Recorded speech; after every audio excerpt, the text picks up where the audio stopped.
Pachaw! It's Hobby News Tuesday. Stick around, guys.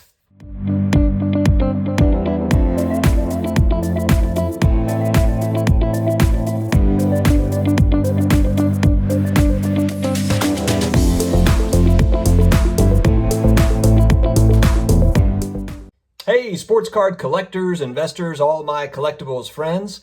Thank you very much for joining me again for a weekly hobby news report where I try to break down interesting stories that I find throughout the week and share them with you all, stuff that's all hobby related. So if you are new here, please subscribe to the channel. I have a personal goal / channel goal of getting to 10,000 subscribers by March 22nd. That's our 1-year date. We are right at about 71, maybe 7,200, closing on 7,200. So any help that you can give me there would be awesome. And don't forget to like and karate chop that notification bell. Let's go ahead and get started. All right, guys, we've talked a little bit on this channel about NBA Top Shot coming out, and there was a blog post that was done by Mark Cuban that was actually kind of discussing digital assets as a whole, and I thought that it was really, really good. And I'll post kind of a piece of it so that you can see what I'm talking about. I didn't even know that Mark Cuban had his own kind of blog that he uses for this stuff, but it was posted on Twitter, I believe. And I thought that it was really, really interesting. And what he was kind of talking about is he got into collecting stamps from his mom when he was younger, when he was a kid. And you know what he noticed is that there was all sorts of arbitrage because you could buy a stamp from one dealer for 25 cents, go to another dealer and sell it for $20 sometimes, because there was no kind of communication as far as values go. So there was a market inefficiency there that he was able to kind of exploit for his own benefit. And that's where he started collecting and learning about collectibles. And he does kind of talk about the next generations and what that's going to look like in the digital age and how digital assets could be a part of that whole gang.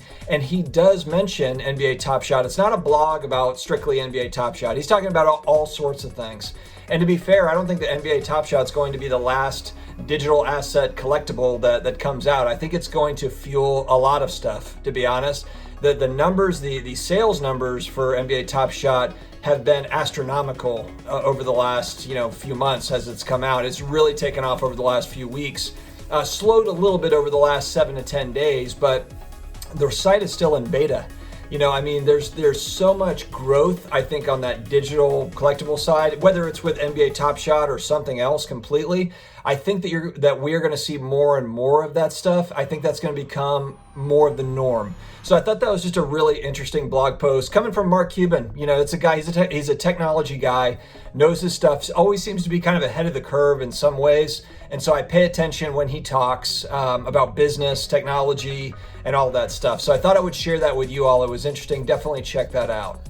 As you probably heard, there's a lot more high-end sales that are happening. It's almost getting boring with how many, record-breaking sales are going on, it seems. You've got the Michael Jordan rookie cards, the PSA 10s that went for over 700,000. 2 of them did, and maybe it was 3 of them. There was a few of them that went for a monstrous record price. You also had, I saw CNN reported, I'll see if I can post this. The reason why I bring it up is because it's also, it's mainstream media reporting on a sports card sale, and it was a Tom Brady Contenders rookie auto PSA 10 that went for over $500,000 here recently, and CNN was reporting on it. So I think that this is becoming more and more mainstream news. We've just seen nothing but news on this stuff over the last 3 to 6 months. It's ballooned to where it's becoming more and more mainstream, it feels like. And just to offer a little bit of perspective, Jordan rookie PSA 10s in September of 2019, so we're talking a year and a half ago, were 30 grand all day, every day, 30 grand. And now we're seeing them top 700,000. It's just wild, especially considering that, they went from 75K to 150 to 250 and then 350, and then from 350 to 700 is a massive jump. It's a massive jump, and I almost just kind of wonder, I'm just thinking how is this happening? Why is this happening? And it kind of makes sense that with interest rates so low, your money sitting in savings isn't really doing much of anything for you. Even if you have $500,000 sitting around, it's still getting you less than 1% in a savings account. And so people, I think they're looking at, real estate is high right now. So what, stock market's at all-time highs. I think that people are taking stock market gains. I think that there's some people that are taking some profits off of the markets and putting it into these collectibles because it's a way for them to diversify in the same way that maybe, you would buy, a piece of art or something like that. And I'm not saying that cards are replacing art or anything like that, but it's the same sort of mentality of like, oh, look, this is a famous artist, famous painting, and it's a way for me to diversify. And over time, a lot of times that stuff goes up in value as well. So I think that we're kind of seeing sports cards, high-end sports cards, the really rare stuff, it's not a question of whether or not it's a collectible asset. It certainly it's turned the corner. When you look at these sale prices, it's now high end. It's definitely turned the corner to where these are investments. They are legitimate collectible investments, assets that people are buying, and I think that they're buying for the long term. I mean, if you buy a card for $1 million and it goes up to $2 million or goes up to $5 million, then maybe you're selling it. So maybe it's not so much long term. Who knows? It kind of depends on where these prices go. And then when you factor in, you've got fractional share companies that are also buying these as well. So you've got funds. Fractional share company is just a fund, that's coming in. They're buying a card for $1 million and they're breaking it off and selling shares of it. So there's all sorts of different players in this. You've got the ultra wealthy and you've got the funds. And when you combine those things, it's gonna eat up a lot of this inventory. And so the hope is for the little guy over here is that trickles down to those lower grades. I think that's where people are probably trying very hard to get Michael Jordan PSA 3 rookie cards and PSA 4 rookie cards, etc., or Wayne Gretzky PSA 3s and 4s, because the idea is that it just keeps on moving down. If they buy up all the 10s and they vault those away, 9s, vault those away, what's available? What's available for sale? What inventory is available? So I think that's really where you've seen the shift to GOATs. When you see the big money shift that's going to MJ and Kobe and Wayne Gretzky and Mantle and Derek Jeter and all of those guys, it's because people are shifting to the GOATs because they're seeing the big money is taking away all of that rare, really rare stuff. And the assumption is that maybe that trickles down. We don't know. Maybe those are separate markets. Maybe, that high-end market is a completely different animal than everything else. But I think it's a fair assumption to make or to speculate on. It makes sense that you would speculate that, hey, maybe I just get, the same thing that they've got, but just in a lower grade, just not as much of a higher quality. And even that's where you're seeing prices go up too. So it's very interesting. I love following it. Let me know what you guys think. Are you buying any? Is that kind of why you're pushing more towards GOATs? Are you thinking that it's going to trickle down to some degree? Or do you think maybe it has? Because maybe it has. We've seen cards of all sorts go up. The Dallas Card Show was this weekend. I was not there, and I was unhappy because I saw a bunch of not unhappy because I saw other content creators posting about it. I was unhappy because I wasn't able to be there because I saw from the looks of it, it looked like an awesome show, and I wish that I could have been there to experience it with them. Just looked like, and there's some monster deals. I was watching some of the other content creators that I like, and there's $50,000 deal, a $20,000 deal. The amount of money that is being spent, it's a lot different than when I was going to card shows in 1989 in the Panama City Bay Mall. It's a little bit different. Nobody was dropping 50 grand at those shows. It was such a more of a volume business at that point. It was just so different. The idea of spending, a lot of money on one card, it was like, okay, I'll spend, like in 1989, it was like, okay, I'll spend $500 maybe on a Michael Jordan rookie card, maybe, but people did not buy singles like that because they were so available at that point. Now, 30 years later, 35 years later, whatever, finding them in good condition is where the trick is. So not only is it not as available 30 years later, but then also finding them in top-notch condition is very, very difficult. So, but really fun to kind of watch that Dallas show. I'm really, really hoping the National happens this year. I will be there. I'm ready to roll. And I'm excited just to kind of see what that's all about and meet a lot of the people that I talk to, a lot of my hobby friends. I've seen more and more talk about Marvel cards, and I think that it's actually awesome to some degree. I pulled out a few of my old Marvel cards. This came in, my mom brought me a box of cards a few months back. And I've got this is the set that a lot of people are talking about. It's the 1990 Impo set, Marvel card set. I love the simplicity of these cards, and honestly, it's the nostalgia. I was 9 years old when these came out, and there was something about these cards that was just awesome. Now, and then this was the second. Oh no, this was second series, 91.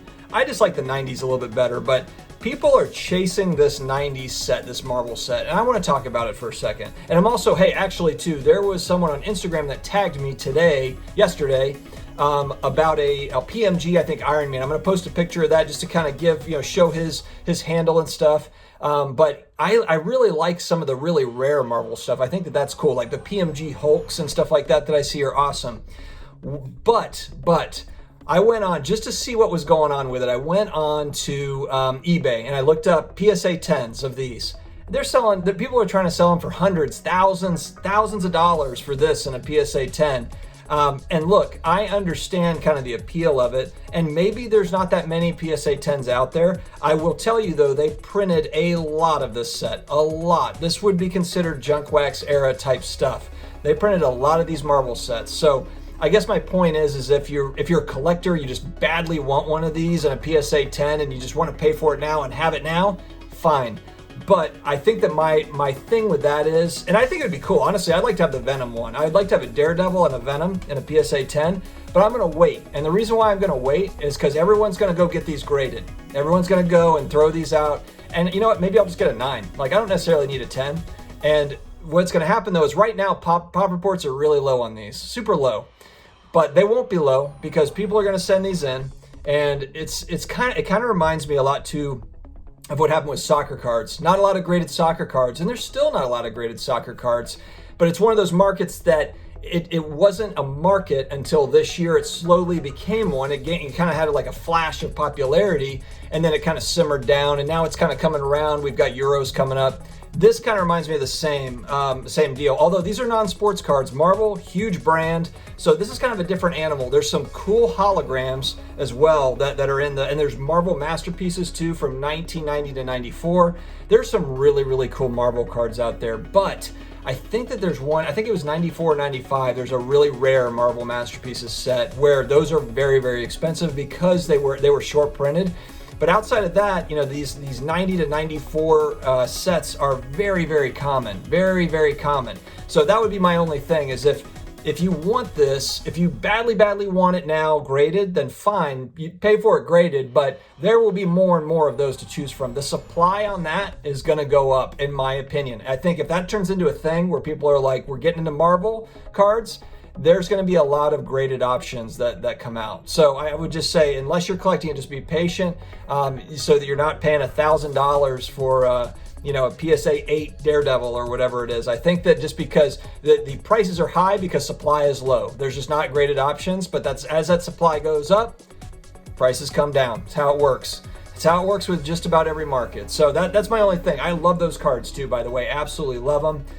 And look, maybe that's a new market. Maybe that's a huge, huge deal that catches fire and stays. Maybe it's like a Pokemon explosion. I mean, Marvel is talk about a huge brand. Disney owns Marvel, the movies, et cetera, et cetera. Because I also collect graded comic books, I'm more interested in the Daredevil #1 or first appearance of Daredevil or first appearance of Bullseye. I want the comic book that's graded more so than the card. Now that's not everybody though. That's not everybody. So I'm not saying that that's you, but all I'm saying is just that the cards have not historically been popular because they are very, very common, very easy to find. All right, guys, like we always do, I'm going to finish with affirmation, positive energy. I'm sending you into your day with some positive energy, and I want to tell you, first off, we're going through some really wild and weird stuff in the world. I'm proud of you. Stay focused, stay confident, keep on fighting through your day. There's going to be things that come at you that are going to be horrible, whether it be today, next week, or the week after that, or next year, and it's all going to boil down to how you react to it. It's all going to boil down to how we react to situations, and we have control of our reaction to those situations. So it's not a matter of if the hard times are coming, they are coming. We just have to be able to embrace those hard times, learn from it, push through, and get out the other side. So stay positive, stay confident, go out and have an amazing day. Have a great day, guys. Take care.